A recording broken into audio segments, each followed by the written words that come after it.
Hi everyone, welcome back to my channel. My name is Obianeju Chris, just in case you're coming across my channel for the first time. And in today's video, I'm going to be giving a story time.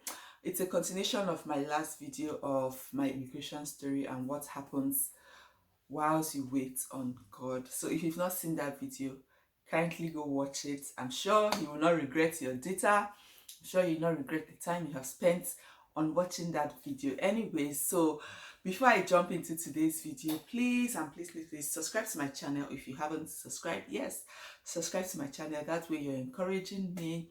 Hit the like bell if you love my videos, and don't forget to share them, because of course they are worth sharing. And if you're a returning subscriber, thank you so much.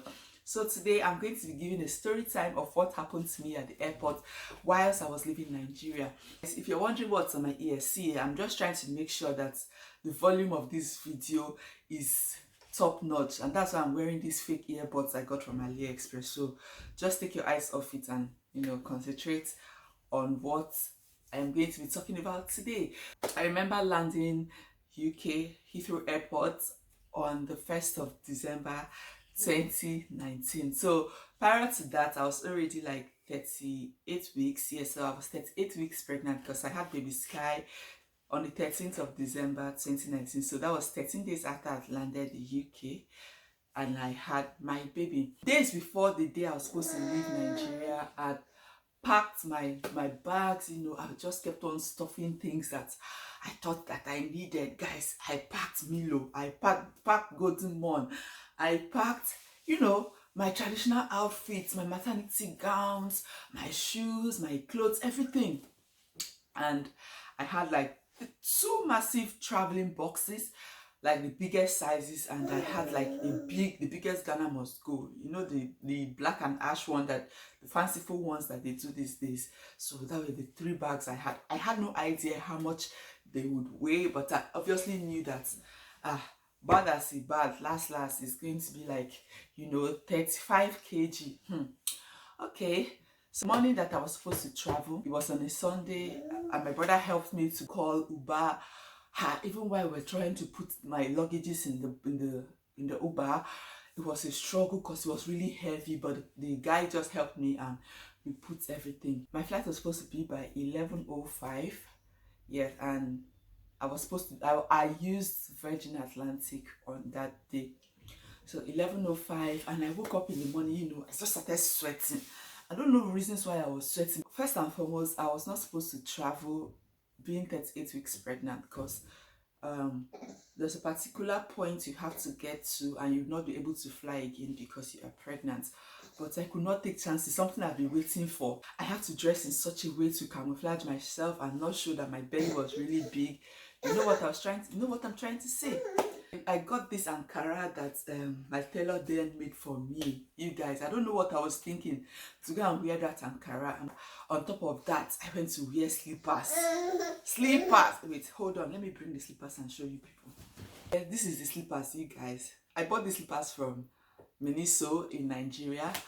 It was very comfortable because while I was pregnant, obviously, that is what I was always wearing, because it was soft, it was easy for me to wear. It was like my knockabout slippers. When you're pregnant, everything is just all over the place. You don't even know how to behave and react.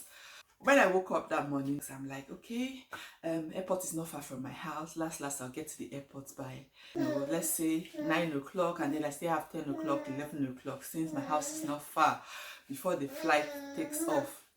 It was like a midday kind of flight.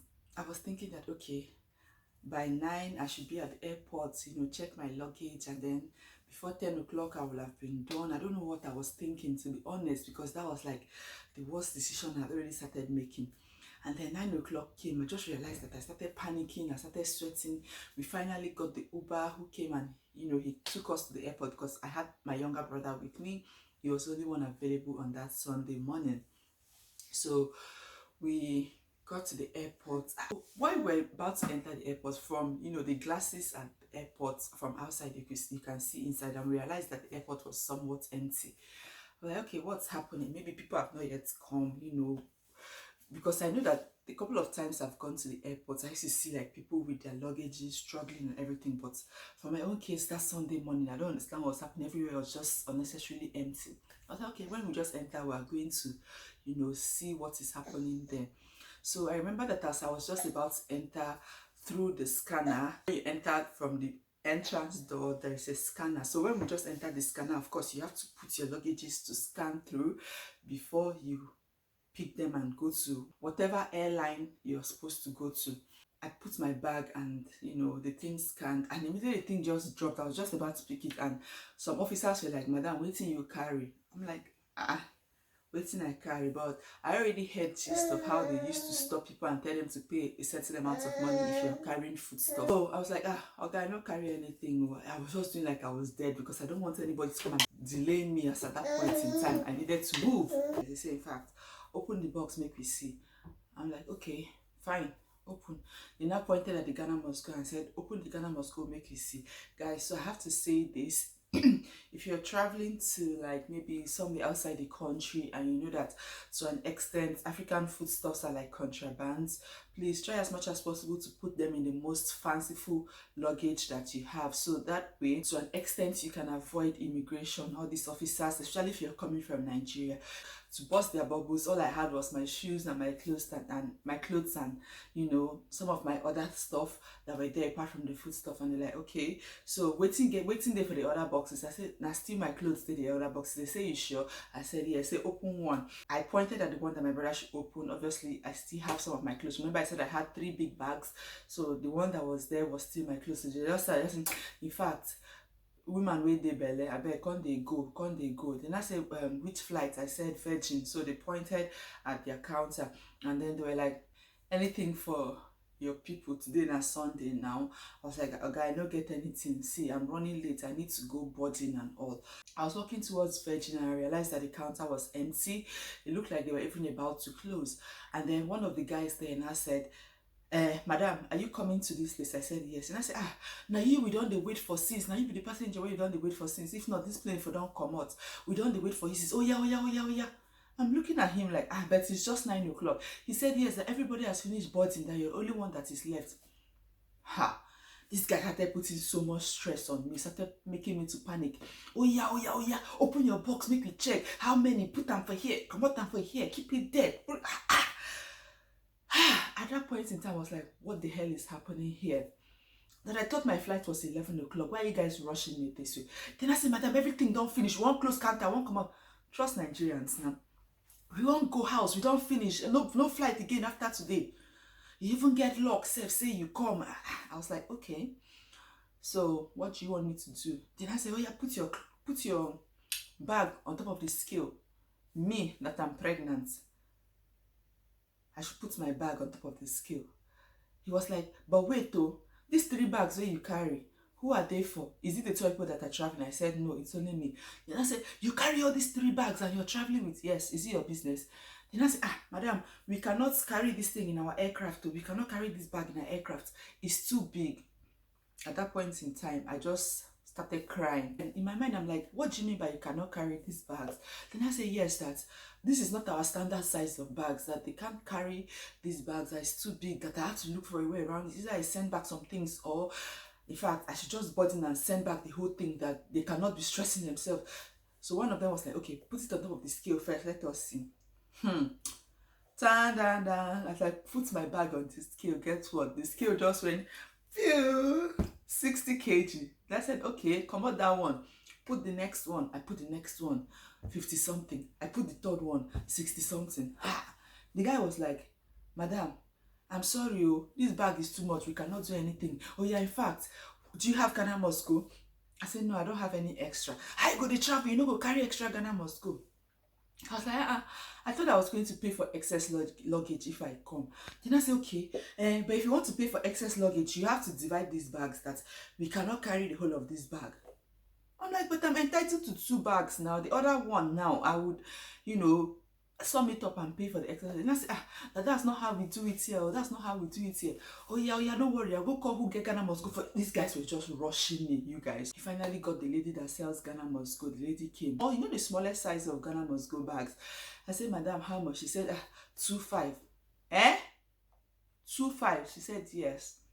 I said, okay, give me one. She said, one cannot be enough. Would I need to buy like 3 or 4? Okay, give me 3. She gave me 3.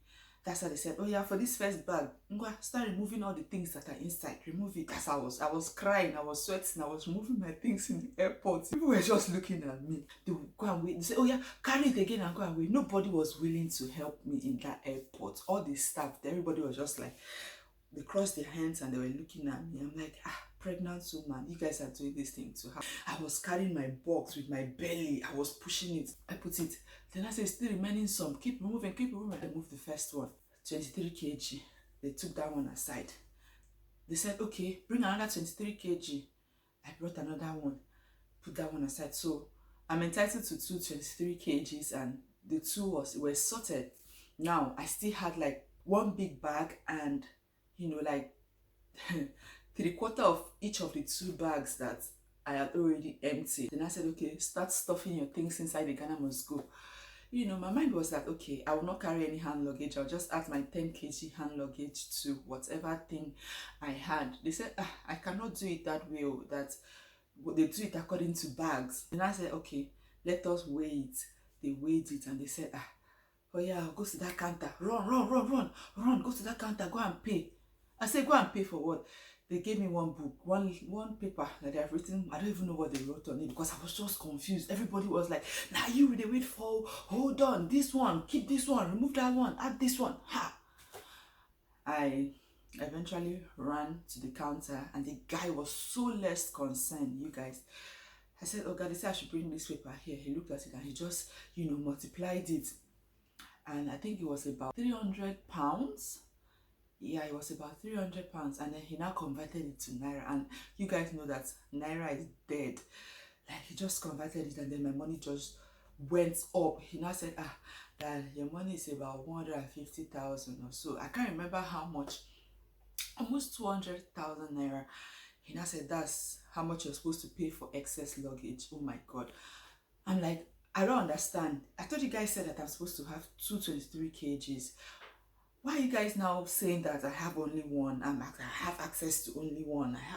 These guys were just basically frustrating me there. They were just putting confusion on my head. Now, what I don't understand is if the money they collected from me, whether they were going to give it to the airline or they added theirs and they were supposed to take away theirs and then give the remaining to the airline. That is what I still don't understand to today. But I know that I was confused, I was thirsty, I was crying, I was sweating. At the end of the day, in my mind, I'm like, you know what? I can't be bothered anymore because everybody was just telling me you're the only one that is left. I cannot even tell my brother that, okay, let us begin to sort out my stuff. In my mind, I needed all those things. Because I'm like, if I go to the UK now, I can't start buying fresh clothes.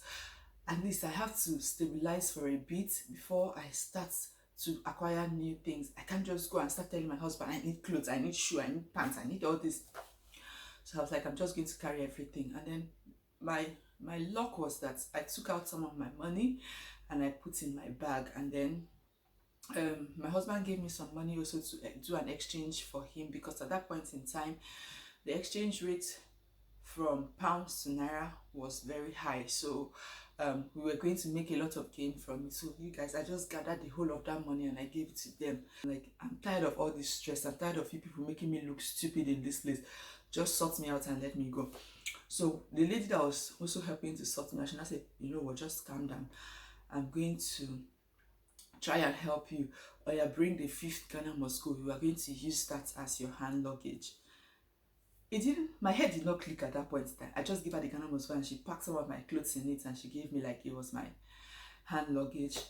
It was now when I finished paying the money, the next thing I heard was them tell, okay, madam, calm down, flights never they go, flights never they go. I'm like, flights never they go. Why are you rushing me all this while? Why are you making me look stupid? Why are you making me look like, you guys were waiting for me after I finished paying all the money? So I was thinking, is it that they wanted me to pay for the excess luggage, or I don't know, to be honest, but I know that they didn't do me well while I was at the airport. I finally went in now to board, and when I entered, I just saw everybody seated. They have not even started entering the aircraft. Everyone is still waiting to. I was there for like another 1 hour, and Then I said, okay, priority citizens start coming in. So priority citizens are the maybe like people that have British passports, people that were old, people that paid for first class. They should start boarding. I just carried my Ghana must go with my Ankara and my blue slippers. I guess I just pushed myself forward. I went there, and one of the crew, she just turned and she looked at me like a whole virgin. Look at the way you're dressed.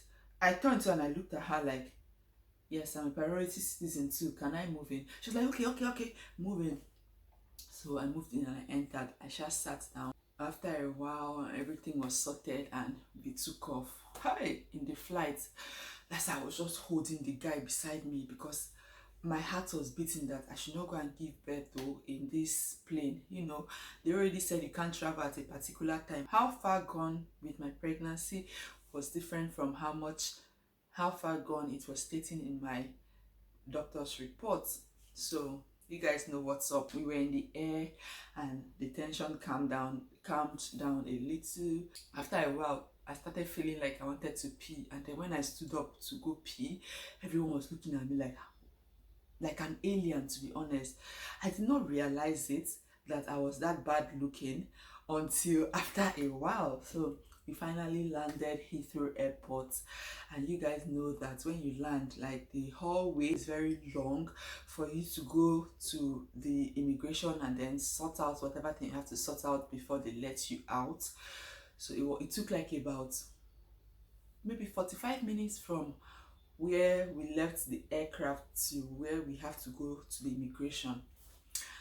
So while on the hallway, I just realized that, wait though, I'm the only one dressed in Ankara, number one. Number two, I'm wearing slippers. Number three, I'm carrying Ghana must go in Virgin Airline. Everybody that just kept passing me was dragging their box. You could hear, the noise of the box. They were all looking very bougie, very nice, very smart looking. You just hear their box doing on the ground. Very beautiful hand luggages. And I was carrying Ghana must go. The first thing that came to my mind was like, is this Sofia in London? So I managed to carry my box because I managed to carry my Ghana must go. I'll walk for a while, my hand will pain me, I'll drop it, I'll move it to this hand. I'll walk again, my hand will pain, I'll drop it. So people were just looking at me like I'm an alien, I just fell into the earth and all.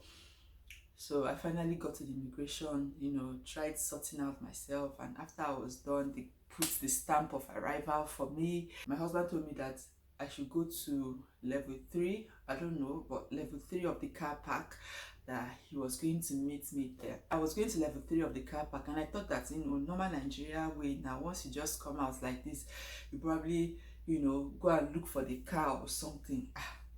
Me, I've never gone to the UK before. This was my first time. I'm a first time traveler to the UK by myself. As I was walking, I didn't realize that the door was an automatic door and it censors movement. So I just moved closer to the door and the door opened. Guys, guess what? The first thing that welcomed me was the cold air from outside the airport. Like, it just came to my face. And I ran back. I left my stuff and I ran back. Everybody was just laughing at me like, who be this village girl we don't come UK because somebody just came and told me that welcome to the UK, that is the first thing that welcomes you.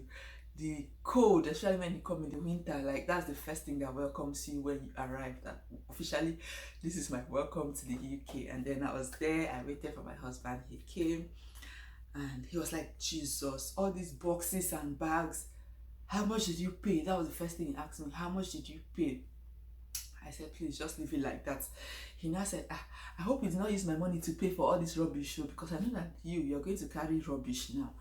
I said, no even talk. Guys, I remember that from Heathrow Airport to my house was like about 2 hours, 30 minutes. I was just like, we know they reach. When we finally got home, he was like, so this is how you dressed. Do you know how much I paid for your tickets? You're not dressing like somebody that is coming from the village. Even my mother that is coming from Mugo will not dress like the way you're dressed. I was like, but I wanted to feel okay. I wanted to feel alright. He said, but there were other ways for you to feel okay. I started feeling guilty. At some point, I was like, you know what? This thing cannot even be a problem, to be honest. I just wanted to point out to the fact that there were certain mistakes I made. So if you're not too sure of your luggages, pack the ones that are of essence and pack the ones that are not of essence to you, so that if you reach there and they say these bags are too much, you can let go of the one that is not of essence and go with the one of essence. So that was a mistake I made. I just packed all my clothes, my shoes, everything. Then number two, if you're going to the airport, please never you ever buy Ghana Must Go or any bag or anything in the airport, or even printing a document, because I remember that I was supposed to print my doctor's reports for them to file it, and printing that is usually 10 naira costed, I think, 200 naira for just one page. So everything you need, print outside. If you need to buy something extra, buy from outside, because the Ghana Must Go's I bought were about 2.5 and I bought 4, and that was like about how much, 10,000 naira. Meanwhile, if I buy them outside, 700, max 1,000, and that would have been 4,000 naira. So ensure that you get to the airport in time. Like for me, that my flight was about 7 o'clock really is not bad for you to go there.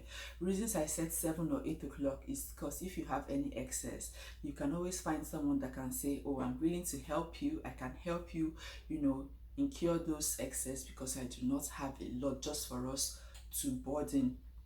I don't know if you understand. Another reason again is so that you don't get cheated if there's anything happening, so that you're not panicking, and if there's anything you need to sort out, you're sorting it out with, you know, an open eye. You're aware of what is happening. You're not just sorting it out blindly because you're in a rush. Thirdly, you need to go to the airport in time so that you don't be in a haste and you begin to cry like the way I was crying. Then another thing I have to say is that always ensure that you pay for them wrapping your bag. So I think wrapping each bag costed like about 8,000 naira. So pay for them to wrap your bags for you.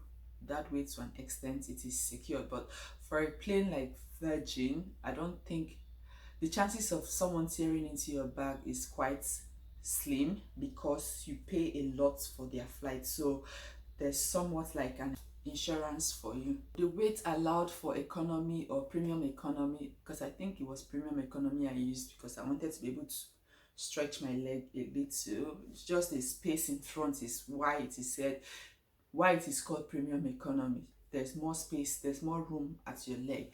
So that's you're supposed to have 223 kgs, and if you're using the first class, I think it's 32 kg. So additional bags like hand carriages should not be more than 10 kg.